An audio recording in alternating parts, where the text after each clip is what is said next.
పండగంటే చుట్టాలు, ముచ్చట్లు, స్వీట్లు, టపాకాయలు. దీంతో పాటు అంతులేని పని. ఈ పని హడావిడిలో మీరు రెస్ట్ మర్చిపోద్దు. మధ్య మధ్యలో 10 to 15 మినిట్స్ బ్రేక్ తీసుకోండి.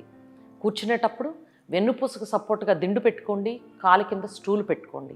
అలాగే 2 to 3 litres water everyday consume చేయండి. 1 to 2 అవర్స్ మీరు కూర్చున్న తర్వాత ఖచ్చితంగా లేచి 5-10 నిమిషాలు నడవండి. స్వీట్స్, విపరీతంగా స్వీట్స్ ఉంటాయి. డ్రై ఫ్రూట్స్తో చేసిన స్వీట్స్, ఇంట్లో చేసిన స్వీట్స్కి ప్రిఫరెన్స్ ఇవ్వండి. డైరెక్ట్గా స్వీట్ కన్జ్యూమ్ చేయొద్దు. చిన్న టిప్, లంచ్ కానీ డిన్నర్ కానీ చేసిన తర్వాత స్వీట్ తీసుకోవటం వల్ల గ్లూకోజ్ హైక్ తక్కువగా ఉంటుంది. సో దీన్ని ప్రిఫర్ చేయండి. పోర్షన్ కంట్రోల్ మర్చిపోవద్దు. దీపాలు కిందకు వంగి వెలిగించద్దు. హైట్లో పెట్టుకొని టేబుల్ మీద దీపాలు వెలిగించి మీరు అన్ని దగ్గరలో పెట్టండి. టపాకాయలు విపరీతమైన సౌండ్ పొల్యూషన్ క్రియేట్ చేస్తాయి. కాబట్టి తక్కువ సౌండ్ తయారయ్యే టపాకాయలు వాడండి. చెవికి ఇయర్ ప్లగ్స్ మర్చిపోవద్దు.